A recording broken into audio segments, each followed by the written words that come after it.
President Barroso, the EU has come a long way since its foundation, as has the EPP. As a former Prime Minister of Portugal and the current President of the European Commission for a second consecutive term, what can you say about the EU's impressive evolution and the EPP's role in this? The fact is that now we are a much stronger European Union.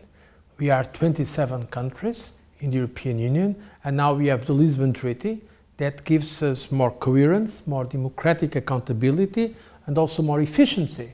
And this was to a large part a result of the work of the EPP leaders over the years.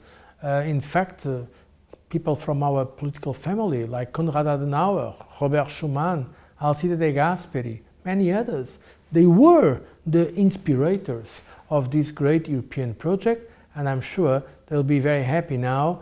They would be very happy now to see that we have come a long way since the founding times of the European project as an integration project. And President Barroso, you and your Commission in particular have worked very hard over the years on a number of projects, but can you highlight a couple of recent EU successes and again the EPP's role in this?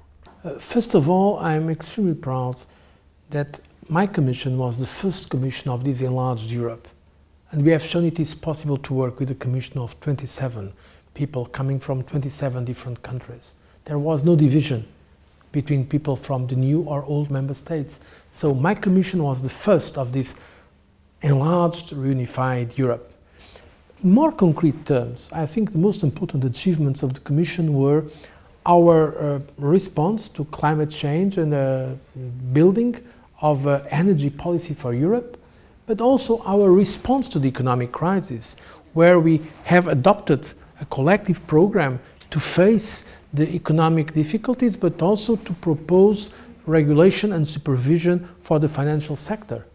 Even in more concrete terms, I'm extremely proud of the fact that we have taken measures for citizens that directly benefit all of us as consumers. For instance, reducing the price of phone calls, reducing the price of roaming, giving rights to the air passengers, making easier the payments across borders. So showing that the internal market is not something just for the people in business, but it is also good for all of us as consumers, for small, medium-sized companies. It is good for all the citizens of Europe.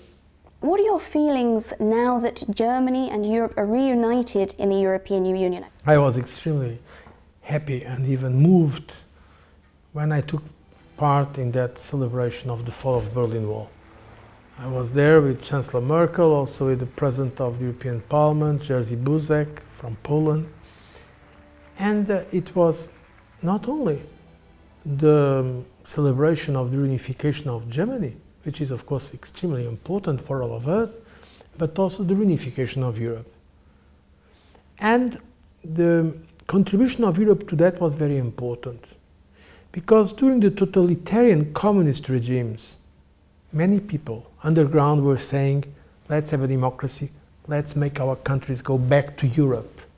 The idea of Europe was associated with the idea of freedom. And that is why I think it is so important to have now this enlarged European Union reunified along the values of freedom, solidarity, and to build a real social market economy. These are our values, and I think we should be proud of what we have achieved to make those values a reality. And if we talk about the future on this momentous occasion, what are your hopes for Europe? For the future, I think it is very important that Europe is ready to play its role globally. It's quite evident that today even the biggest member states of the European Union need the European dimension when we speak with our American friends or when we speak with our Russian or Chinese or Indian partners. If we act together, we can really make a change for the better, for the world.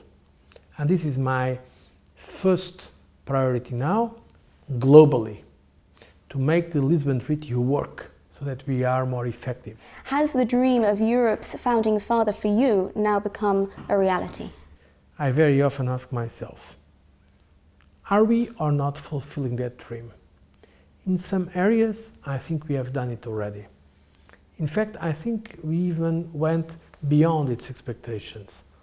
Some of them could not believe that it was possible to have now the former communist countries under totalitarian regimes now living in peace, now independent countries. And now they are free countries working together with all of us in this European project.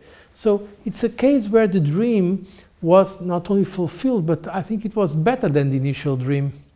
In other areas we still have to work more, because we still have many issues in Europe to have to solve, and that's, I believe, what it is in our program for the next years.